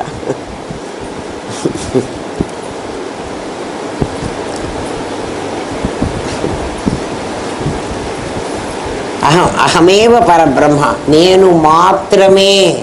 నేను మాత్రమే అంటే నేనే, ఇంకోడు లేడు అన్నది. నేను పరబ్రహ్మను అన్నది మర్చిపోవద్దు. అహం బ్రహ్మాస్మి దగ్గర నుంచి ముందు అహం బ్రహ్మాస్మి అని మొదలుపెట్టు. నేనే బ్రహ్మము వరకు వెళ్ళు. స్వరూప జ్ఞానం చెడకుండా స్వభావాలను విభూతులుగా చూడు. స్వరూప జ్ఞానం చెడకుండా స్వభావాలని విభూతిగా చూడు. స్వభావాలు విభూతిగా చూడటం ఎట్లా అంటే, సామాన్యము విశేషము అని రెండు ఉన్నాయి మనకి. ఒకటి సామాన్యము, ఒకటి విశేషము. సామాన్యం అన్నది వస్తువు, విశేషం అన్నది ఆభాస. కానీ ఆభాస అని మనకు తెలియదు. ఆభాస అంటే లేనిది అని. ఆ లేనిది ఎట్లాగో నేను చెప్తాను వినండి. ఒకటి ఉన్నది, ఒకటి లేనిది. సూర్యరశ్మి ఉన్నది. సూర్యరశ్మి నీకు రోడ్డు మీద ఆ తడిలాగా కనిపిస్తూ ఉన్నది లేనిది. ఈ తడి కనిపించడం, తడి ఉందా అక్కడ? నీళ్లు ఉన్నాయా? ఏమీ లేవు. కానీ అక్కడ ఉన్నట్టుగా నాకు కనిపిస్తోంది. అప్పుడు మనం ఏమంటాం? సూర్యరశ్మి వస్తువు, ఇది దాని ఆభాస. ఎండమావులు ఆభాస, నిజంగా కాదు కానీ కనపడుతోంది కదా. అట్లాగే తాడు నిజంగా ఉంది. అక్కడ చీకట్లో ఒక తాడు ఉంది. ఆ తాడు నాకు పాములాగా కనిపించింది. తాడే లేకపోతే పాము కనిపించదు. కాబట్టి తాడు వస్తువు, పాము ఆభాస. అట్లా ఈ ప్రపంచం ఆభాస, పరమాత్మ వస్తువు. ఈ పరమాత్మ ఎవరు, ఎక్కడున్నాడు అంటే, కృష్ణుడు తన నోట్లో ఆ బ్రహ్మాండం అంతా చూపించాడు యశోదకి. యశోదకి తెలియదు పాపం. కృష్ణుడు ఏం చేశాడు? బ్రహ్మాండం అంతా తన నోట్లో చూపించాడు. తన నోట్లో అంటే తాను పరమాత్మ. కృష్ణ పరబ్రహ్మ కదా. కృష్ణం వందే జగద్గురుం అంటాం. ఆయన తన నోట్లో ఈ బ్రహ్మాండం అంతా చూపించాలంటే పరమాత్మలో ఈ ప్రపంచమంతా ఉంది. విశ్వమంతా విశ్వేశ్వరుల్లో ఉంది. విశ్వం విష్ణు, అది విశ్వం విష్ణు. విశ్వమే విష్ణువు అంటే విశ్వమని, ఈ ప్రపంచమని ఏదంటున్నావో దాని లోపల ఉన్నది. ఈ ప్రపంచమంతా ఎవరి లోపల ఉందంటే ఒక వ్యాప్తమైన వాడి లోపల. విష్ణువు అంటే నిజంగా విష్ణువు కాదు, వ్యాప్తమైన వాడి లోపల ఇది ఉంది. ఎందుకంటే చాలా ఉన్నది బయట ఉంటే అది వ్యాప్తం కావడానికి వీల్లేదు. ఒక కుండలో బియ్యం పోయగలవు, బియ్యంలో కుండను పెట్టగలవా? బియ్యంలో కుండను పెట్టలేవు. బియ్యం చాలా ఉంటాయి, కుండ ఒకటే ఉంటుంది. కుండలో బియ్యం పోయగలవు. అట్లా విశ్వమంతా కూడా విశ్వేశ్వరుడిలో పెట్టగలవు. అందుకే విశ్వం విష్ణు అంటే అర్థం అది. పరమాత్మ తన నోట్లో బ్రహ్మాండమంతా చూపించాడట. ఆమె చూసిందిట. చూసినప్పుడు ద్రౌపదికి, ఆమెకి, యశోదకి అర్థం కాలేదు కదా. ఇదంతా ఏమిటి, నాకు ఇంత విచిత్రంగా కనపడుతోంది అంటే, కృష్ణుడు ఉద్దేశం ఏమిటంటే, ఈ ప్రపంచమంతా ఆభాస, ఇదంతా నా లోపల ఉంది. చూడండి, మీ లోపల కూడా ప్రపంచం ఉంది. అయితే మీ లోపల మినీ ప్రపంచం ఉంటుంది. మినీ ప్రపంచం అంటే చిన్న ప్రపంచం. ఒక్కసారి మీరు నన్ను చూడకుండా కళ్ళు మూసుకోండి, మీ లోపల మీకు ఏ ప్రపంచం కనపడుతుంటే, నేను, మా ఆయన, నా పిల్లలు, మా డబ్బులు. చూడండి, మా ఆయన కాకపోతే మా ఆవిడే. అంటే ఈ ప్రపంచం ఎక్కడుంది చెప్పండి? ఈ కాన్సెప్ట్ని యశోదకి కృష్ణుడు చూపెట్టాడు. నోట్లో ఎందుకు చూపెట్టాడు అంటే ఎందుకు చూపెట్టాడు, అర్థమైందా? విశ్వమంతా 7 లీటరో 1.5 లీటరో మనం ఎన్ని పాలు కొనుక్కుంటున్నామో ఆ పాలు పోయండి ఆ గిన్నెలో ఎంతవరకు వస్తాయి పాలు? ఒక లెవెల్ వరకు వస్తాయి, అవునా కదా? పై నిండా రావు కదా, ఒక లెవెల్ వరకు పాలు వస్తాయి. ఈ పాలను కాసేపు పరమాత్మ అనుకోండి కదా. ఈ విశ్వం అనేటువంటి గిన్నెలో పోసాం కదా, ఈ విశ్వం అనేటువంటి దాంట్లో పాలు పోసాం. పరమాత్మ ఎట్లా పెరుగుతాడో ఇప్పుడు చూడండి. వాడిని తీసుకెళ్ళి పొయ్యి మీద పెట్టాం. పరమాత్మలో ఒక శక్తి ఉంది, అది ఊరికే ఉండదు. దాని పేరు ఉద్వేళన. ఉద్వేళన అనే ఒక శక్తి పరమాత్మలో ఉంటుంది, అవ్యక్తంగా ఉంటుంది. అవసరమైతే వ్యక్తం అవుతుంది, లేకపోతే అవ్యక్తంగా ఉంటుంది. పరమాత్మలో ఎప్పుడూ ఉంటుంది. ఎందుకంటే శక్తివంతుడికి శక్తికి అభేదం అన్నారు. శక్తిమతోరభేద అని సూత్రం. శక్తివంతుడు శక్తి రెండు కలిసే ఉంటాయి, కానీ నేను ఇక్కడుండి నా శక్తి అక్కడ ఉండదు. కానీ నేను ఇక్కడ ఉంటే నా ధనం అక్కడ ఉంటుంది. చూడండి, ధనం నా శక్తి కాదు. ధనం ఉంది అనేటువంటి భావన నా శక్తి. నా దగ్గర డబ్బులు ఉన్నాయి కదా, ధనం ఉంది అనేది అది కాదు. శక్తివంతుడికి శక్తి వాడి దగ్గరే ఉండాలి. శక్తి 6 రకాలుగా ఉంది కదా, అటువంటి శక్తి. ఆ శక్తి ఉద్వేళన అంటారు దాన్ని. అదేమిటంటే సముద్రంలో అలలుగా తరంగాలుగా బయటకు వస్తూ ఉంటుంది. సముద్ర నీళ్ళకే ఉంది ఆ శక్తి. అలాగే పాలకే పొంగే శక్తి ఉంది. పాలల్లోనే పొంగే శక్తి ఎక్కడుంది? నీళ్లు పొయ్యి మీద పెడితే పొంగుతాయనే భయం లేదు మనకి. పాలు పొయ్యి మీద పెట్టినప్పటి నుంచి మనం ఏమంటాం? పాలు పొంగుతాయి, దగ్గరే నుంచో అంటాం. అంటే పొంగే శక్తి పాలల్లో ఉందని నీకు తెలుసు. అట్లా పరమాత్మలో ఒక శక్తి ఉంది, దాని పేరు ఉద్వేళన. ఇప్పుడు మీకు అర్థమైందా శక్తి ఎలా ఉంటుంది, ఎక్కడ ఉంటుంది అంటే? శక్తి విడిగా నీకు కనిపించదు.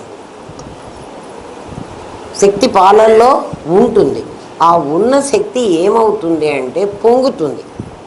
పొంగినప్పుడు పాలు గిన్నె నిండా వస్తాయి. గిన్నె నిండా వచ్చి ఇంకా పొయ్యిలో కూడా పడేంత వస్తాయి. నిజంగా అన్ని గిన్నె నిండా పాలు ఉన్నాయా? మరి మీకు గిన్నె నిండా కనపడ్డాయి. పొంగినప్పుడు పాలు చూడండి, గిన్నె నిండా కనపడతాయి. అంటే మరి అక్కడ లోపల పాలు లేవా? మరి కింద లేవా? మొత్తం పాలు పొంగినాయి కదా. మరి ఇప్పుడు గిన్నె నిండా కనపడుతున్నది ఈ ప్రపంచం.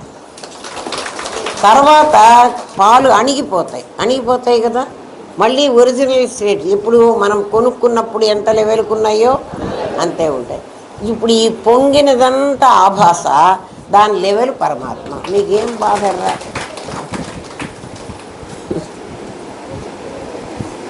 కదా, పాప్ అయిందంతా పరమాత్మ అని చెప్పా. అదే కదా బబుల్ ర్యాప్. ఏది పొంగిందో ఇదిగో పొంగింది.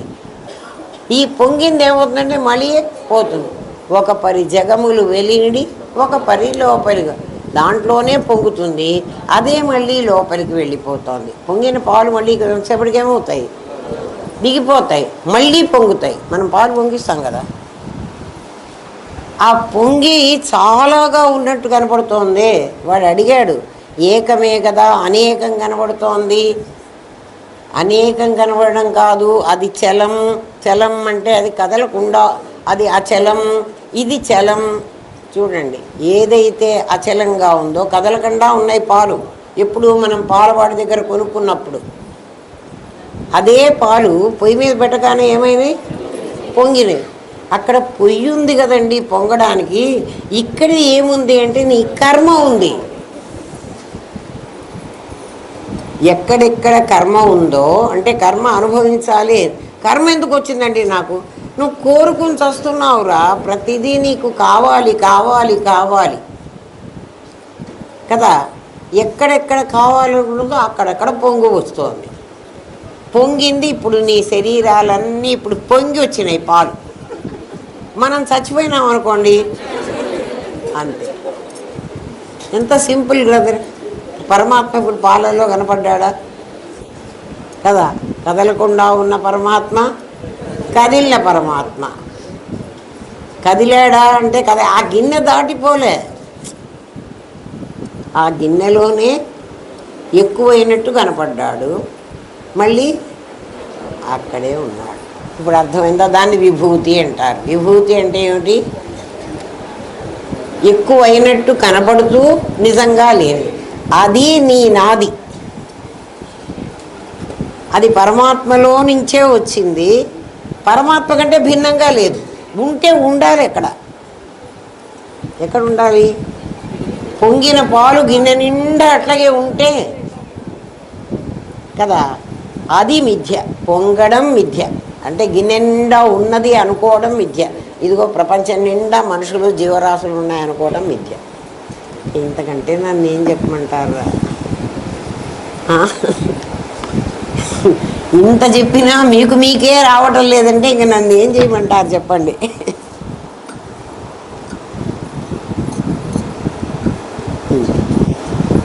తాడులో పాముగా ఉండగలగడం తాడు దోషం. తాడుంది, తాడు పాముగా ఎందుకు కనిపించావా అంటే, పాలల్లో పొంగే శక్తి ఎక్కడుంది అంటే తాడులో పాముగా కనిపించే శక్తి అక్కడే ఉంది. ఎవరిలో ఉంది? తాడులోనే ఉంది.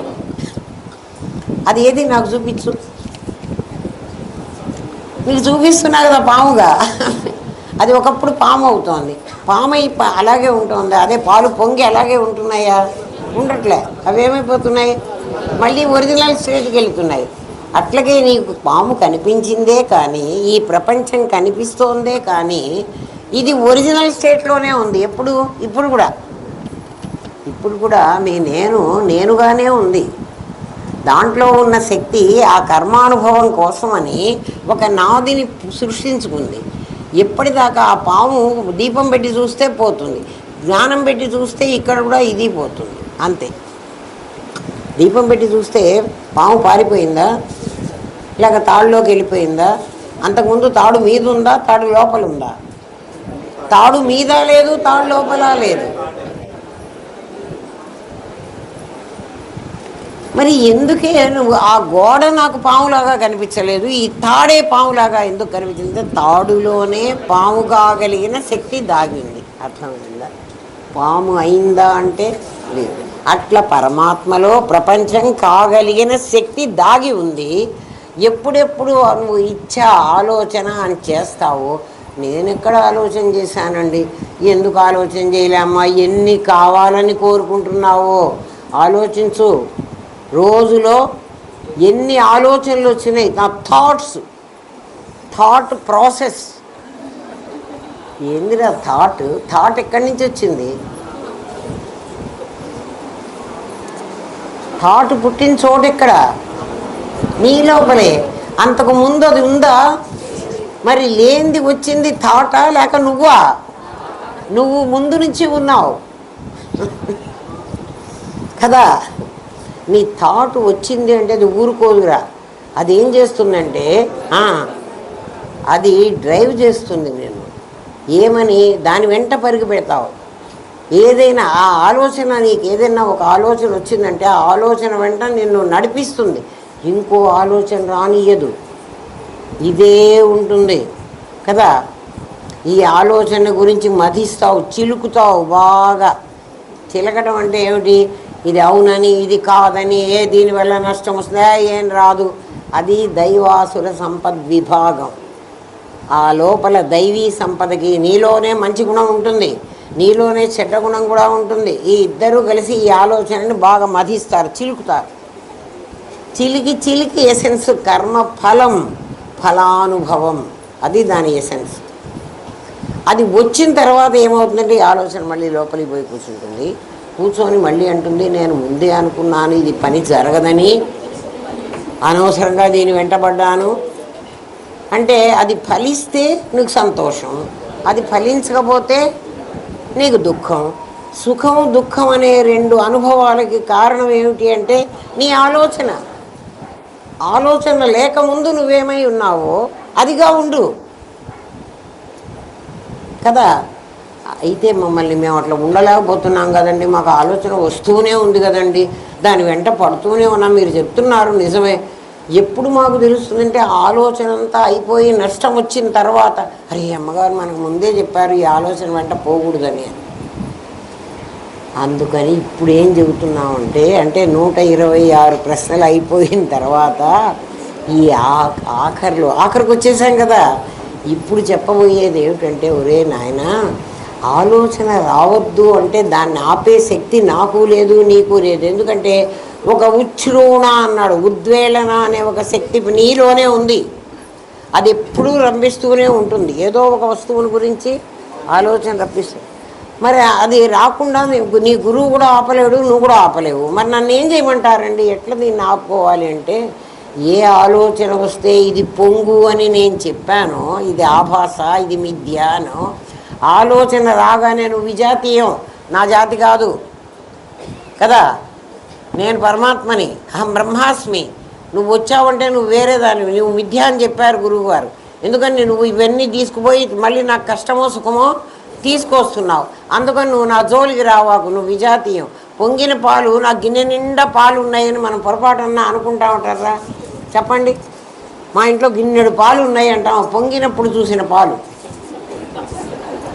అవి నిజం కాదని నీకు తెలుసు కదా. ఇప్పుడు నీ వచ్చిన ఆలోచన నిజమని ఎందుకు అనుకుంటున్నావు? అది కాదు అనుకోరా, నీకు కష్టమే ఉండదు. అంత తేలికరా నాయన. సుసుఖం కర్తుం అవ్యయం, కృష్ణ పరమాత్మ గీతలో చెప్పింది ఇది. అట్లా అనుకోరా, ఆలోచన వెంట పరిగెత్తవాకు. అది నిజం కాదు.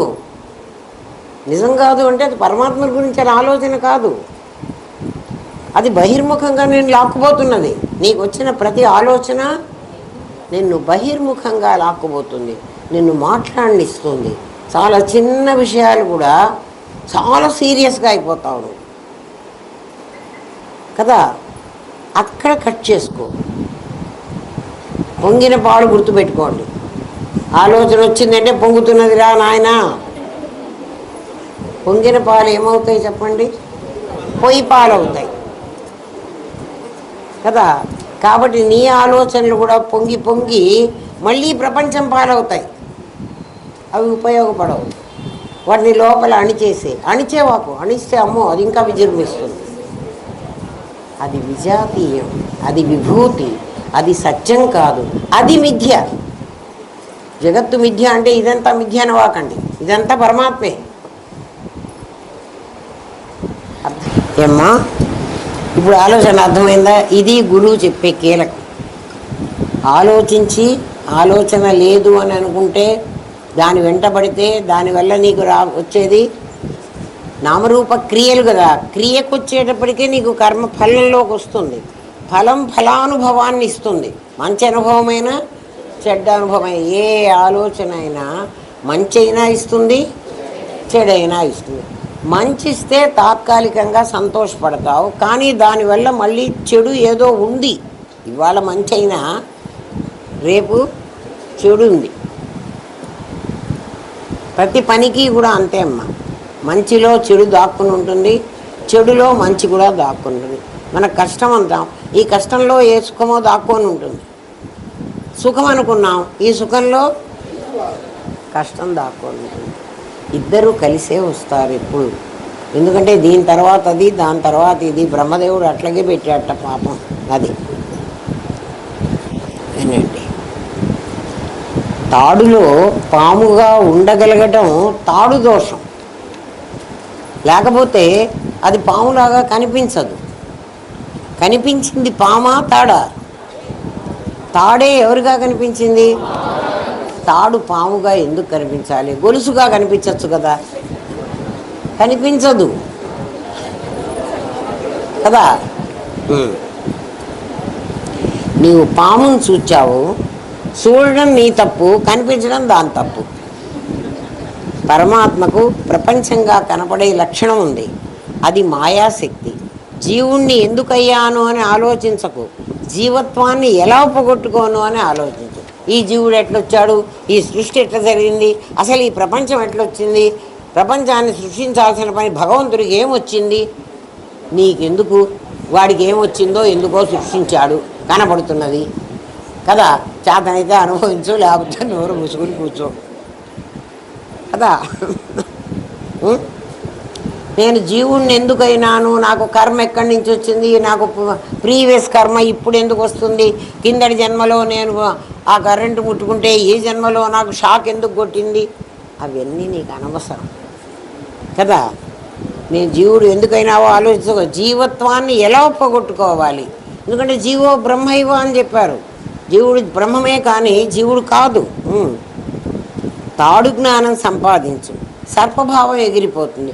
పాము కనిపించిందే, ఆ పాము నన్ను భయపెడుతోంది, అది నన్ను కాటేస్తుంది అని భయపడుతూ ఉంటే నీ కర్మ. నీ దృష్టిని అనుసరించి సృష్టి ఉంటుంది.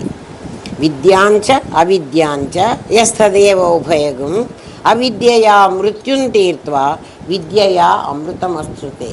నీకు ఈశావాస్య ఉపనిషత్తులో 11వ మంత్రం ఇది. దాంట్లో ఏం చెప్తాడంటే విద్యాంచ అవిద్యాంచ. విద్య అంటే తెలివి, అవిద్య అంటే తెలివి లేకపోవడం. తెలివి అనేది ప్రతి ఒక్కడికి ఉంటుంది, అంటే వాడి లెవెల్లో వాడికి ఉంటుంది కదా.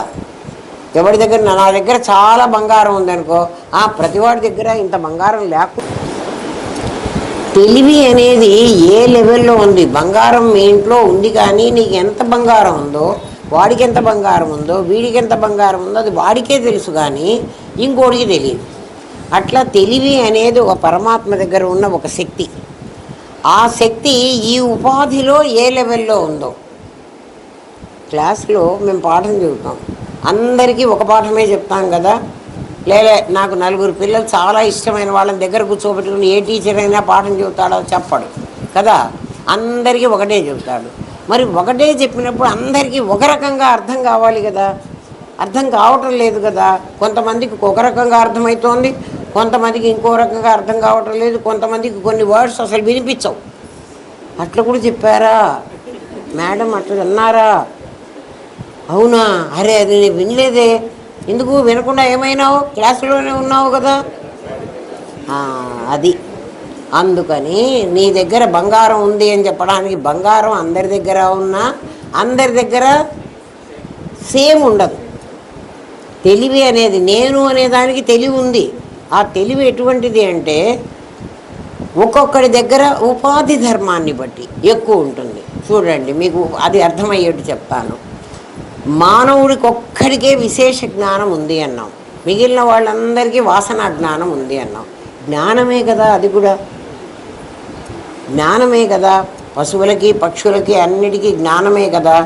ఒకసారి రామకృష్ణ పరమహంస ఒక మాట చెప్తారు, అదే నీళ్ల మీద నడిచిపోవడం ఎందుకురా నాయన, ఒక పావులా ఇస్తే వాడు తీసుకుపోతాడు కదా అని. వీళ్ళందరూ అణిమ లఘిమ గరిమ మహిమ ఈసిత్వ వసిత్వ ప్రాప్తి ప్రాకామ్య అని అణిమాది అష్టసిద్ధులు అంటారు, వాటిని సిద్ధులు అంటారు. సిద్ధులు అంటే మనం ప్రయత్నం చేసి పొందేవి సిద్ధులు, అక్వైర్ చేసేవి. మనం డిగ్రీ సంపాదించుకున్నాం, నేను చిన్నప్పటి నుంచి నాకు లేని దాన్ని నేను కష్టపడి చదువుకుని ఆ పరీక్ష, వాడు ఇచ్చిన పరీక్ష, డిగ్రీ అంటే ఏమిటి, వాడు ఏదో పరీక్ష పెడతాడు, ఇంత కనుక నీకు వస్తే నీకు ఇన్ని మార్కులు వేసి నిన్ను ఆ లెవెల్కి పంపిస్తాను అంటాడు, అంతే కదా. లేకపోతే నా తెలివిని నేనే డబ్బులు ఇచ్చి, పరీక్ష ఫీజు కట్టి నేనే డబ్బులు ఇచ్చి వాడి దగ్గర పెట్టి, నాయన క్వశ్చన్ పేపర్ నువ్వు ఇయ్యి, నాకు ఎంత నాలెడ్జ్ ఉందో నువ్వు టెస్ట్ చెయ్యి అని వాడి దగ్గర పెట్టి నేను పరీక్ష రాసుకుంటున్నాను. తద్వారా నేను సంపాదించుకుంది నాకు సర్టిఫికెట్, నా డిగ్రీ కదా. అంటే ఈ ప్రపంచంలో నేను ప్రయత్నించి నేను సంపాదించుకుంది సిద్ధి అంటారు కదా. నేను సాధించుకున్నాను దాన్ని, అది నా సాధ్యం, నేను సాధించుకున్న వస్తువు అది కాదు. నా ఒరిజినల్, నా తెలివి, ఒరిజినల్ తెలివి సాధించేది కాదు. మీకు అర్థమవుతుందా దానికి దీనికి తేడా? పశుపక్షాదులకు ఏమ్మా ఒరిజినల్ అంటే ఆ గ్రహించేటువంటి నా తెలివి, ఆ తెలివినే వాడు లెక్కేసి నీకు 80% వచ్చింది, నీకు 70% వచ్చింది, నీకు 100% వచ్చింది. 100 ఎవరికి రాదు, ఒక మ్యాథ్స్లో తప్ప ఎవడు ఇవ్వడు కూడా. ఆ, అది చెప్తాడు. నీకు ఇంత పర్సెంట్ వచ్చింది అంటే నీ తెలివి ఇంత పర్సెంట్ ఉంది. అప్పుడు ఆ తెలివి మన తెలివే, మన మార్కులు ఏమిటి అంటే మన తెలివే. వాడు టెస్ట్ చేశాడు. టెస్ట్ చేసి నీకు ఇంత తెలివి ఉంది అని వాడు మనకు సర్టిఫికేట్ పడేశాడు, మనకు మార్క్ లిస్ట్ కూడా ఇస్తాడు కదా. ఈ సబ్జెక్ట్లో నీకు ఇంత తెలివి ఉంది, ఈ సబ్జెక్ట్లో నీకు ఇంత తెలివి ఉంది, ఇక్కడ 0 వచ్చింది, ఇక్కడ 10 మార్కులు వచ్చినాయి, ఇక్కడ 20 వచ్చినాయి. వాడు ఏదో లెక్కేస్తాడు అన్నీ. వాళ్ళ లెక్కలు వాడికి ఉంటాయి. కానీ ఆ తెలివిని సంపాదించుకునే తెలివి ఒకటి ఉంది నీ దగ్గర కదా. ఆ తెలివినే వాడు టెస్ట్ చేసి వాడు నీకు ఆ సబ్జెక్టు మీద నీకు ఇంత వచ్చిందని, దాన్ని విద్య అంటారు. విద్యకి అవిద్యకి తేడా. అవిద్యను సంపాదించింది, విద్యను సంపాదించే కెపాసిటీని నీకున్నది. మీకు అర్థమైందా అమ్మా? విద్యాంచ అవిద్యాంచ, అది అవిద్య. అవిద్య అంటే విద్య కానిది అని అనవాకండి. విద్య అంటే మనం విద్యాభ్యాసం అంటాం చూడండి, అది విద్య, అది కాదు. నిజంగా అది విద్యాభ్యాసమే. ఎందుకంటే ఓం నమ శివాయే చెప్తున్నాడు కదా. విద్యాభ్యాసంలో ఏబిసిడీలు చెప్తే విద్యాభ్యాసం కాదు, అక్షర అభ్యాసం. అక్షర అంటే ఏమిటి? నాశము కాని దాన్ని నీకు చెప్తున్నాడు. అక్షర అభ్యాసం అంటే ఏమిటి? అక్షరం అంటే ఏమిటి? క్షరం అంటే నాశనం అయ్యేదరా, అక్షరం అంటే నాశనం కానిది. నాశనం కానిది నేను అనే పదార్థం తప్ప ఇంకోటి కాదు. దాని పేరు అది ప్రజ్ఞానం, అది తెలివి. ఆ తెలివి మనందరిలో ఉంది. ఎందుకంటే అది లేకపోతే నీకు నేనున్నానని తెలియదు, నాకు ఎదురుగా కనపడింది కనపడదు. కనపడుతోందండి, నా దగ్గర కళ్ళు ఉన్నాయి కదా. నీ కళ్ళు ఉంటే ఒక మాత్రమే కనపడుతోంది, అంతే కదా. ముందే చెప్పుకున్నాం కదా, ఒక మాత్రే అంటే ఒక అంశం మాత్రమే కనపడుతోంది. నీకు చెవులు ఉంటే ఒక అంశం మాత్రం వింటున్నావు, అన్నీ వినవు. కానీ ప్రజ్ఞానం అనేది నీ లోపలుంది. దాన్ని విద్య, దాన్ని బయటికి తీస్తున్నాడు. దాన్ని అదంటే అది అక్షరం, అది నాశనం కాదు. నాశనం కానిది కేవలం పరమాత్మ చైతన్యమే. ఎందుకంటే శరీరాలు నశిస్తాయి కానీ పరమాత్మ నశించడు కదా. మన శరీరాలు పోతూ ఉంటాయి, మళ్ళీ వస్తూ ఉంటాయి. పోతుంది, జాతస్య హి ధ్రువో మృత్యు ధ్రువం జన్మ మృతస్య. ప్రజ్ఞానం పోదు. విద్యాంచ అవిద్యాంచ. అవిద్య అంటే నువ్వు విద్య ద్వారా నువ్వు సాధించేది అవిద్య. చూసారా, నేను విద్యావంతుణ్ణి అనుకుంటాను. కాదు కాదు కదా, నేను అవిద్యావంతుణ్ణి. అవిద్యని ఎందుకు అవిద్య అంటున్నారంటే, దాన్ని నువ్వు ఎంత చదువుకున్నా దాని మీద ఇంకా ఒకటి ఉంది, ఇక్కడికి అయిపోలే. అందుకని దాంట్లో నువ్వు ఆఖరి దాన్ని సాధించలే.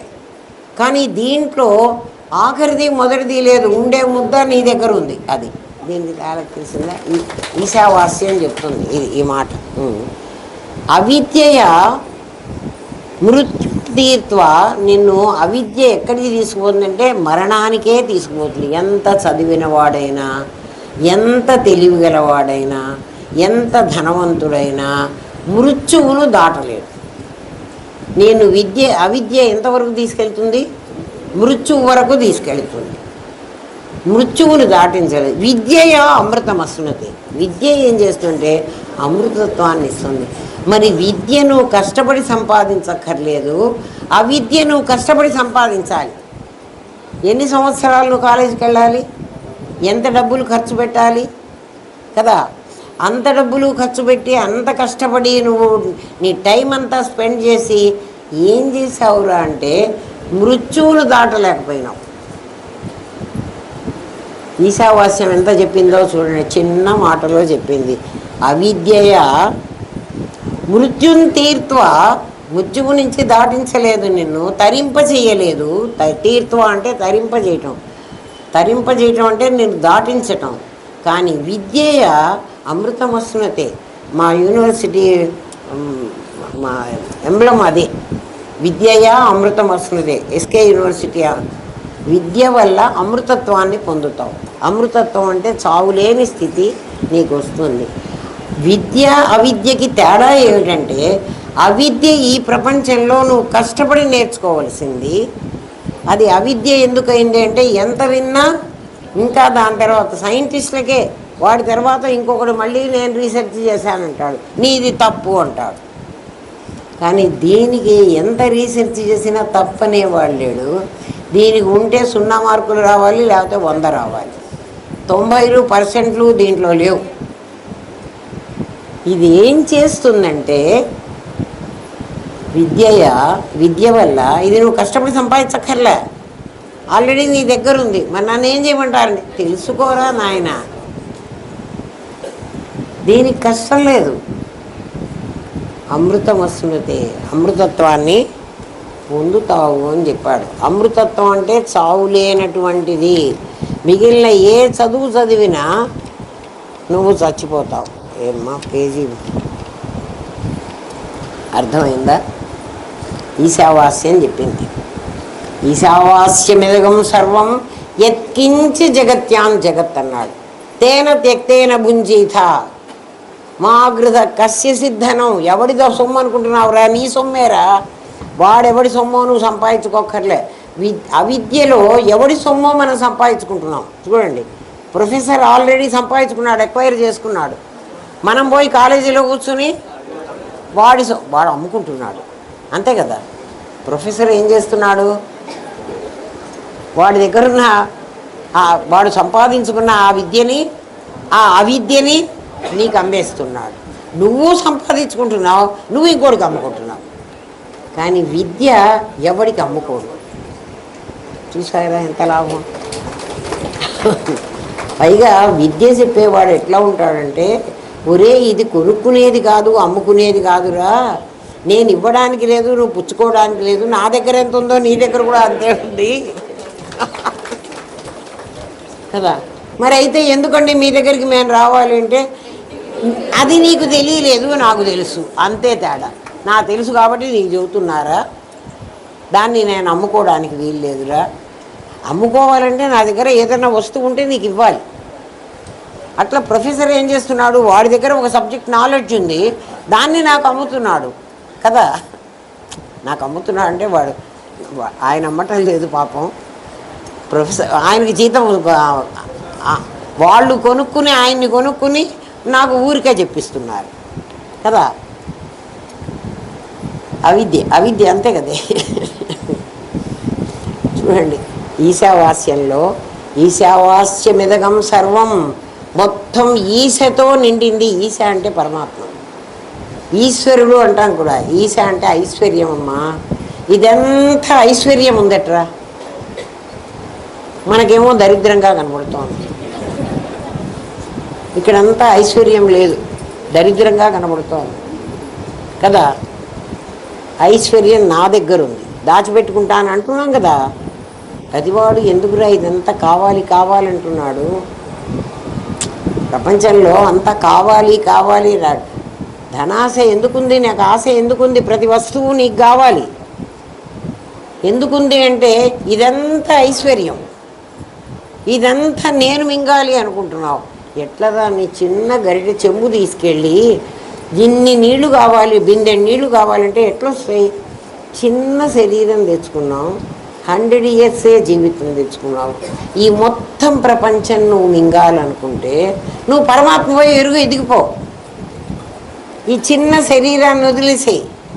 అందుకే దేహభ్రాంతి వదిలేసేయి, దేహం నేను కాదని భావం చెయ్యి. మరి ఎవరు నువ్వు? అహం బ్రహ్మాస్మి అని భావం చెయ్యి, పెరిగిపోతావు. అప్పుడు అదంతా నీకే ఉంటుంది. ఈశావాస్యమిదగం సర్వం యత్కించి జగత్యాం జగత్. ఇంత ప్రపంచం కూడా లేదు అసలు. ఇదంతా ఎందుండదు? ఈశతో నిండి ఉందిట. నీకు అందుకే ప్రతిదీ నాకు కావాలనిపిస్తోంది. ఎందుకురా ప్రతి మనిషికి కావాలనిపిస్తుంది? ఎందుకంటే నీ దగ్గర కొంచెం ఉందని.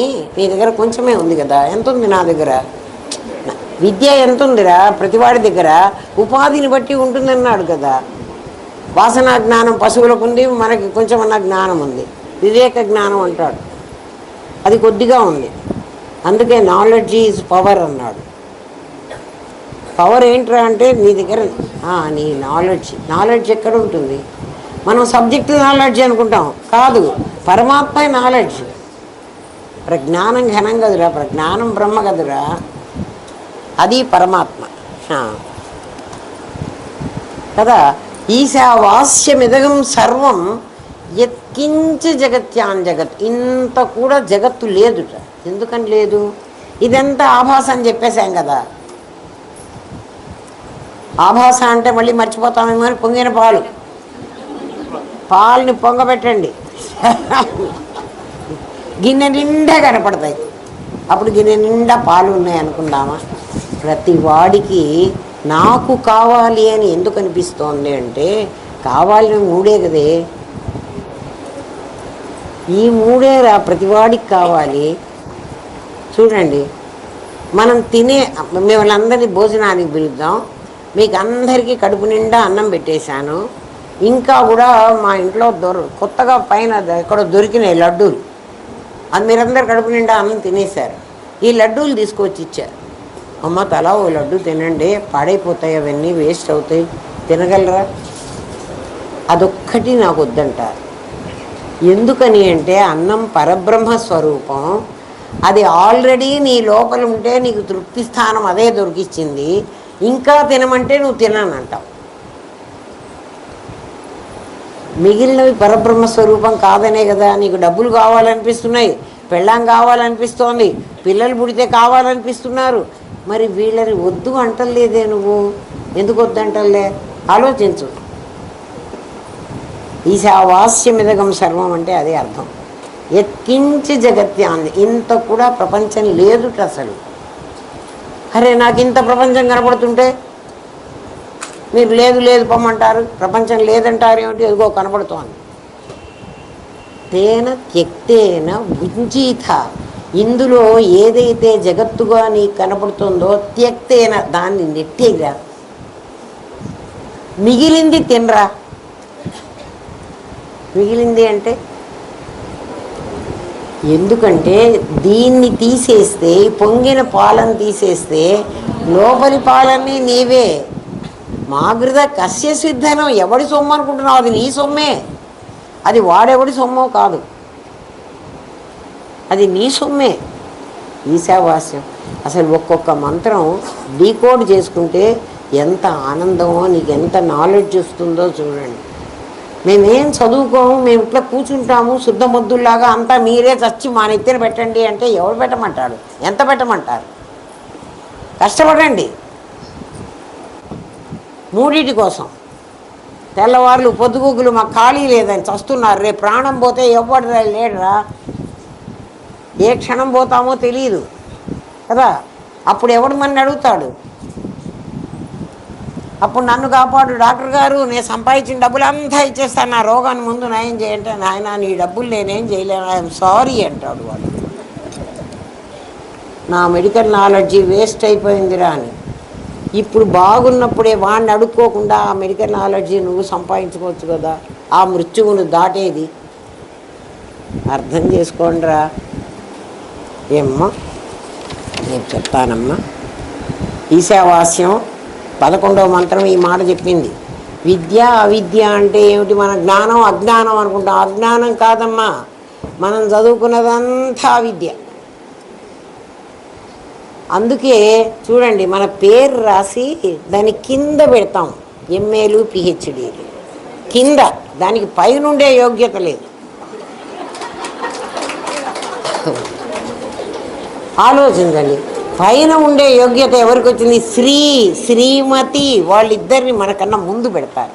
శ్రీ అంటే నువ్వు పరమాత్మవి, ఆ శ్రీకి ఒక మతి. డిగ్రీ ఎక్కడైనా పైన రాసుకుంటాడు, ఎవడన్నా పిచ్చోడు కూడా రాసుకుంటాడు. ఎందుకంటే అది చిన్నది అని ముందే చెబుతున్నాడు, అది పెద్దదని నువ్వు అనుకుంటున్నావు. అర్థమైందా? ఈ ప్రపంచంలో త్యక్తేనా, అది వదిలేయరా నాయన. ఏది వదలమంటావురా తండ్రి? మూడింటిని వదిలిపారేరా. ఎట్లా వదలమంటారండి? మా పట్టుకొని చంపుతుంటే మీరు ఊరిగా వదులు అంటారు. దానివల్ల నీకు లాభం ఉందా నష్టం ఉందా ఆలోచించు కదా. లాభం ఉందంటే ఆ లాభం ఉన్నంత వరకు వాడుకో, నష్టం ఉంది అంటే నష్టం ఉన్నదానికి తీసేసుకో. మొత్తం నువ్వేం చేస్తున్నావు, 24 hours దానికే పెడతానంటున్నావు. అది తప్పంటున్నావు. అది ఎట్లండి, ఎట్లా చేయమంటే ఎట్లా చేయాలి? నా పిల్లాన్ని ఒకప్పుడు ప్రేమగా చూసి ఒకప్పుడే నువ్వు కాదు పో అని అనమంటారా? అట్లా అనద్దురా. అరుణ్ గోవిలు రాముడు అయిపోరా కదా కదా. అంటే నువ్వు భార్యతో సంసారంతో ఈ ప్రపంచంతో ఇవన్నీ వ్యవహారం చేసేటప్పుడు రాముణ్ణి అనుకో కాసేపు. అసలు నేను అరుణ్ గోవిల్ కదా రాముడుగా నటిస్తున్నా, అందుకే నటన అన్నాడు. నటన అన్న పదం చూడండి, ఇట్నుంచి చూసినా అట్నుంచి చూసినా ఒకటే. అరుణ్ గోవిల్ రాముడైనా ఒకటే, రాముడు అరుణ్ గోవిల్ అయినా ఒకటి. అది రాముడు అరుణ్ గోవిల్ అయితే నష్టం కదా. రాముడు కాదు కదా వాడు. అరుణ్ గోవిలు రాముడు అయినాడు అని అనుకుంటే వాడు జాగ్రత్తగా కేర్ఫుల్గా ఉంటాడు కదా. నేను రాముడిని అయిపోయినాను అని అనుకుని రాముడుగా వ్యవహారం చేస్తే అది చావు కొడుతుంది. అది నాటకం నటించరా నాయన. నాటకం వేయడానికి వచ్చాను, డైరెక్టర్ గారు పరమాత్మ నాకు ఈ పాత్ర ఇచ్చాడు, ఈ పాత్రని చక్కగా పోషిస్తాను, కానీ నేనుగా జ్ఞానంలో ఉండి వ్యవహారం చేస్తాను అని చెయ్యి, నీకే బాధ ఉండదు. అంతేగాని వీళ్ళందరినీ వదిలిపెట్టి నేను సన్యాసం పుచ్చుకుంటేనే శంకర భగవత్పాదుల్లాగా నాకు ఇవన్నీ తెలుస్తాయి, లేకపోతే తెలియదు. లేదు, సంసారంలో ఉండి మన్ని తరించమన్నారు. ఎవరిని కూడా సన్యసించమని చెప్పలే మన గురువులు. అద్వైత గురువులు అస్సలు చెప్పరు. నీకు అద్వైతం అర్థమైతే ప్రపంచంలో ఉంటేమిటి, ఎక్కడ ఉంటేమిటి, నీకేమీ లేదు. నీ మనస్సు నీ కంట్రోల్లో ఉంటే కదా. నూనె బాగా పట్టించుకుని నీళ్ళల్లో మునిగితే నీళ్ళు అంటుతాయ్యా. నూనె బాగా పట్టించుకుని నువ్వులలో పొరలాడండి, నువ్వులు కూడా అంటావు. అందుకని పరమాత్మను తెలుసుకుని సంసారంలో పడు. రామలక్ష్మణులకి అందుకే విశ్వామిత్రుడు పిలుచుకుపోయి పెళ్ళి కాకముందే ఇవన్నీ బోధ చేసి తర్వాత పెళ్లి చేశాడు. మనం ముందు పెళ్లి చేసుకుని తర్వాత బోధ విందామని వస్తున్నాం. అందుకని మనకు వంట పట్టటం. ఓం తత్సత్. రేపు చెప్తాను. స్వస్తి ప్రజాభ్య పరిపాలయంతాం న్యాయేన మార్గేణ మహిన్మహేష. గో బ్రాహ్మణేభ్య శుభమస్తు నిత్యం. లోకా సమస్తా సుఖినో భవంతు. ఓం పూర్ణమదః పూర్ణమిదం పూర్ణాత్ పూర్ణముదచ్యతే. పూర్ణస్య పూర్ణమాదాయ పూర్ణమేవావశిష్యతే. ఓం శాంతి శాంతి శాంతి. ఓం నమో బ్రహ్మాదిభ్యో బ్రహ్మ విద్యా సాంప్రదాయ కర్తృభ్యో వంశ ఋషిభ్యో గురుభ్యో నమో మహద్భ్యః. సర్వోపద్రవరహిత ప్రజ్ఞానఘనః ప్రత్యగర్భో బ్రహ్మైవాహమస్మి.